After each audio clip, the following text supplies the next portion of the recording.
Hello everyone, welcome back to the channel. Assessment year 24 से 25 में यदि आप अपनी आईटीआर को फाइल करने वाले हैं तो आपके माइंड में ये क्वेश्चन जरूर आता होगा कि हमें कौन सा आईटीआर फॉर्म चूज करना है, क्योंकि यदि आप गलत आईटीआर फॉर्म को चूज करके अपनी इनकम को रिपोर्ट कर देते हैं तो इसमें पूरे चांसेस हो जाते हैं कि आपकी आईटीआर डिफेक्टिव मोड में चली जाती है और आपको डिफेक्टिव रिटर्न का नोटिस आ जाता है। ऐसे में फिर आपको अपनी आईटीआर को रिवाइज करना पड़ता है, डिफेक्टिव रिटर्न की नोटिस की रिप्लाई देनी पड़ती है, फिर आपके खर्चे बढ़ते हैं और आपका टाइम भी वेस्ट जाता है। तो यदि आपको पहले से ये पता रहेगा कि हमारे लिए कौन सा आईटीआर फॉर्म सूटेबल है तो आप सही आईटीआर फॉर्म को फाइल कर सकते हैं और इन सब झंझट से आप बच सकते हैं। आईटीआर से रिलेटेड आज 3 पॉइंट हम डिस्कस करने वाले हैं कि आईटीआर किसे फाइल करना जरूरी है। इसके बाद हम बात करेंगे कि यदि हम आईटीआर को फाइल करते हैं तो हमें क्या क्या बेनिफिट्स देखने को मिलते हैं, और इसके बाद हम बात करेंगे कि कौन सा आईटीआर फॉर्म हमें फाइल करना है। सबसे पहला क्वेश्चन ये है कि किसे आईटीआर फाइल करना जरूरी होता है। देखिए, यहाँ पे 2 क्राइटेरिया है। पहला तो ये है कि यदि आपकी टोटल इनकम प्रीवियस ईयर में यानी कि 23 और 24 में यदि आपकी total income basic exemption limit से क्रॉस कर जाती है। बेसिक एग्जम्पशन लिमिट जैसे आपको पता है 2.5 लाख तक है, नॉर्मल सिटीजन के लिए, सीनियर सिटीजन के लिए 3 लाख है और सुपर सीनियर सिटीजन के लिए 5 लाख है। वहीं पे यदि आप न्यू टैक्स रेजिम में जाते हैं तो सभी सिटीजन के लिए 3 लाख रुपए की लिमिट रखी गई है। तो यदि आपकी इनकम इस बेसिक एग्जम्पशन लिमिट से नीचे है तो फिर आपको आईटीआर फाइल करना जरूरी नहीं है। इसके बाद बात करते हैं कि यदि आपकी इनकम लेट सपोज की बेसिक एग्जम्पशन लिमिट से कम है, न्यू टैक्स रेजिम में भी और ओल्ड टैक्स रेजिम में भी आपकी इनकम बेसिक एग्जम्पशन लिमिट से कम है तो भी आपको आईटीआर फाइल करना पड़ सकता है इन सारे केसेस में। सबसे पहला केस तो यह है कि यदि आपने फाइनेंशियल ईयर 23 और 24 में आपने सेविंग अकाउंट में 50 लाख से ज़्यादा यदि आपने कैश डिपॉजिट करा है या फिर आपने करेंट अकाउंट ओपन किया हुआ है, उस करेंट अकाउंट में आप 1 करोड़ से ज़्यादा यदि आप डिपॉजिट करते हैं, या फिर आपके बिजनेस का जो सेल्स है, जो टर्नओवर है वो 60 लाख के ऊपर चला गया है, फिर भी आपका प्रॉफिट जो है बेसिक एग्जम्पशन लिमिट यानी 2.5 लाख के नीचे है, या फिर आप एक प्रोफेशनल है और आपकी जो ग्रॉस रिसीट्स है प्रोफेशन से वो 10 लाख के ऊपर क्रॉस कर चुकी है, या फिर आपका जो इलेक्ट्रिसिटी बिल है जो आपने साल भर में पे किया है वो 1 लाख से ज़्यादा आपने पेमेंट करा हुआ है। और नेक्स्ट है कि यदि टीडीएस और टीसीएस के केस में कि यदि 25,000 से ज़्यादा का यदि आपका टीडीएस कटा है किसी इनकम पे, जैसे कि मान लीजिए फिक्स डिपॉजिट आपने कराया है उसके इंटरेस्ट पे आपका टीडीएस कटा है 25,000 से ज़्यादा का, ठीक है, या फिर कोई अदर इनकम है, रेंटल इनकम है, उस पर टीडीएस कटा है, तो नॉर्मल सिटीजन के लिए तो 25,000 से ज़्यादा यदि होगा तो फिर आईटीआर फाइल करना होगा। वहीं सीनियर सिटीजन के केस में कि यदि 50,000 से ज़्यादा यदि टीडीएस कट चुका है तो आईटीआर फाइल करना होगा। नेक्स्ट है कि यदि आप फॉरेन टूर एंड ट्रेवल पे आप गए हुए हैं और आपने 2 लाख या उससे ज़्यादा के आपने खर्च कर दिया है तो ऐसे केस में आपको आईटीआर फाइल करना मैंडेटरी हो जाता है। इसके बाद नेक्स्ट क्वेश्चन आता है कि आईटीआर फाइल करने के क्या बेनिफिट्स हैं,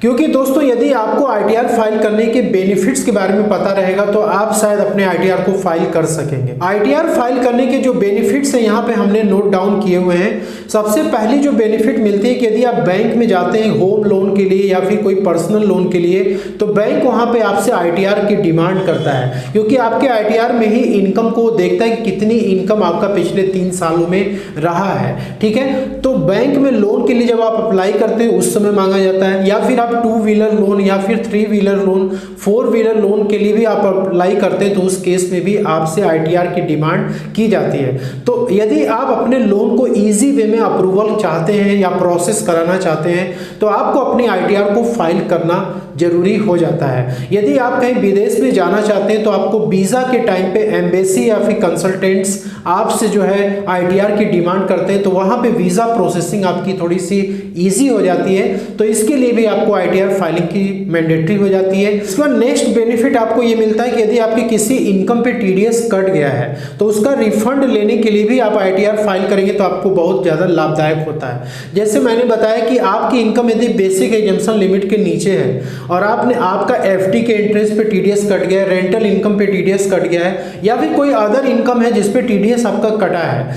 तो आप अपनी आईटीआर को फाइल करके और अपनी इनकम वहाँ पे दिखा करके इस टीडीएस का रिफंड क्लेम कर कर सकते हैं। या फिर आपका यदि कोई टैक्स बन भी रहा है लेकिन आपका टीडीएस ज़्यादा कटा है, तो ऐसे केस में आप अपने टैक्स को एडजस्ट करा के जो रिमेनिंग अमाउंट बचता है टीडीएस का, उसे आप रिफंड कर सकते हैं। अवॉइड पेनाल्टीज नेक्स्ट बेनिफिट होती है। यदि आपको आईटीआर फाइल करना जरूरी है, तो यदि आप ड्यू डेट के पहले आईटीआर को फाइल कर देते हैं तो आप पेनाल्टी से बच जाते हैं, यानी कि लेट फीस और इंटरेस्ट वगैरह जो चार्ज की जाती है, ठीक है, 5,000 रुपये की लेट फीस 5 लाख के ऊपर के इनकम पे, यदि आपका 5 लाख के नीचे इनकम है तो 1,000 रुपये की लेट फीस लग जाती है। तो इन सब पेनाल्टीज और लेट फीस से आप बचना चाहते हैं तो आपको अपनी आईटीआर को ड्यू डेट के पहले फाइल करनी जरूरी हो जाता है। इसके बाद नेक्स्ट बेनिफिट मिलती है आपको कैरी फॉरवर्ड ऑफ लॉसेस। दोस्तों, म्यूचुअल फंड में हो गया या फिर शेयर मार्केट में हो गया, आपको किसी प्रकार का यदि कैपिटल लॉस हुआ है या आप शेयर मार्केट में ट्रेडिंग करते हैं, इंट्राडे करते हैं, फ्यूचर एंड ऑप्शंस करते हैं, आपको लॉस हो चुका है या बिजनेस प्रोफेशन में आपको लॉस हो चुका है,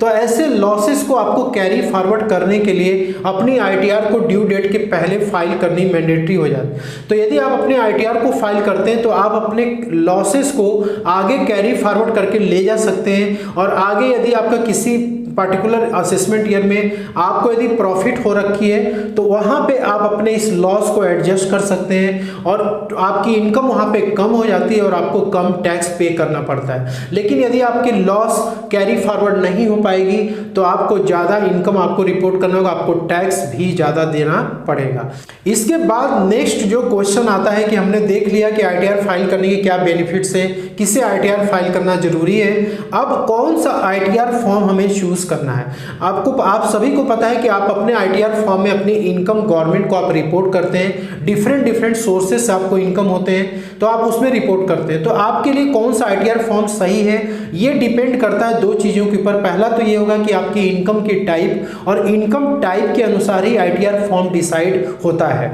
तो सबसे पहला हम इनकम यहाँ पे ले लेते हैं कि यदि आपको सैलरी से इनकम हो रखी है या पेंशन से हो रखी है या फिर फिक्स्ड डिपॉजिट या सेविंग अकाउंट पे आपको इंटरेस्ट की इनकम हो रखी है, डिविडेंड की इनकम हो रखी है, या एग्रीकल्चरल इनकम 5,000 रुपए तक हो रखी है, या फिर आपको एक हाउस प्रॉपर्टी से इनकम हो रही है, और ये सारे जो इनकम है वो 50 लाख तक यदि हैं एक फाइनेंशियल ईयर में, तो आप आईटीआर 1 को आप चूज करके अपने इस इनकम को रिपोर्ट कर सकते हैं और आईटीआर को फाइल कर सकते हैं। अब यहाँ पे कोई इंडिविजुअल हो सकता है, कोई एचयूएफ हो सकता है जो कि अपने इस इनकम को आईटीआर 1 में शो कर सकता है। इसके बाद दोस्तों आपकी जो इनकम इन सोर्सेज से हुई है, इसके अलावा यदि आपको कैपिटल गेन की इनकम हो रखी है, कैपिटल गेन का मतलब हो गया कि यदि आप शेयर मार्केट में या म्यूचुअल फंड में आप इन्वेस्टमेंट करते हैं, ठीक है, और आपने उसको सेल आउट करा है और आपको long term short term capital gain हो रहा है, ठीक है, या फिर आपने कोई प्रॉपर्टी सेल आउट करी है और उस पर आपको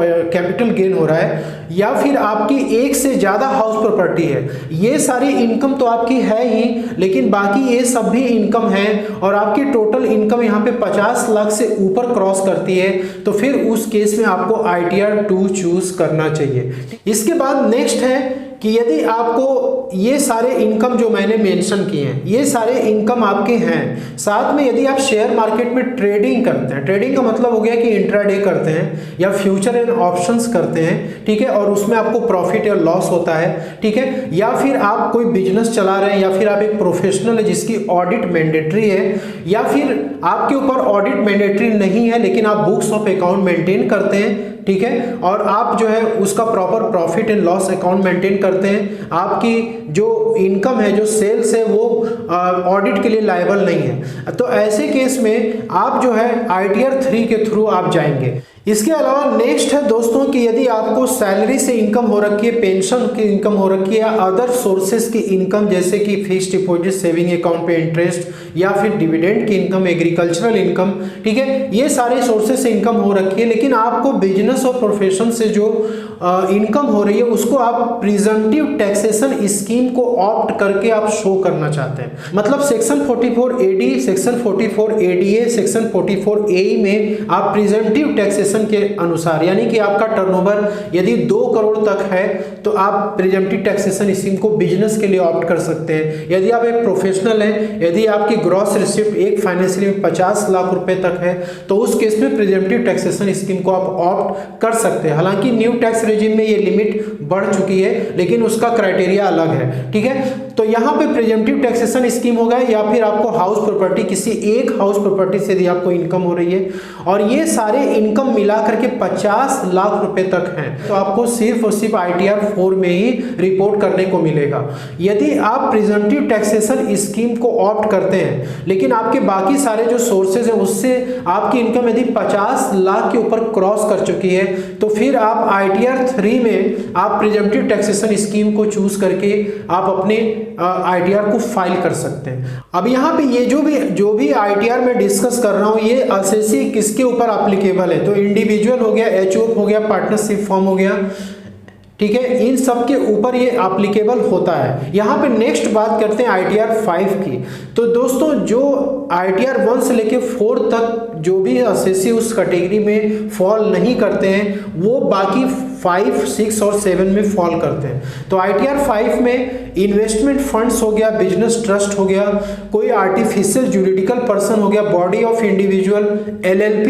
यानी लिमिटेड लायबिलिटी पार्टनरशिप, या फिर एसोसिएशन ऑफ पर्सन या फर्म्स, ये सब ITR 5 के थ्रू अपनी ITR को फाइल कर सकते हैं। वहीं पे ITR 6 कंपनीज के लिए होता है, लेकिन वो कंपनी जो कि सेक्शन 11 में कोई भी एग्जेम्पशन क्लेम नहीं करती है, ऐसी कंपनियां ही केवल ITR 6 के थ्रू अपनी ITR को फाइल कर सकती हैं। इसके बाद ITR 7 जो होता है जिसमें कि trust, NGO, news agency, university, colleges, hospital, political parties, इन सारे जो एसएससीज हैं इन सब के लिए अलग अलग सेक्शन बना हुआ है। Section 139(4)A, section 139(4)B, 4C and 4D, ये 4 सेक्शन है जिसमें कि अलग अलग एसएससी को अपनी ITR फाइल करनी पड़ती है। तो यहाँ पे ये जो ITR 1 से लेके 7 तक का जो प्रोविजन है, अलग अलग एसएससी के लिए अलग अलग ITR forms depending upon the income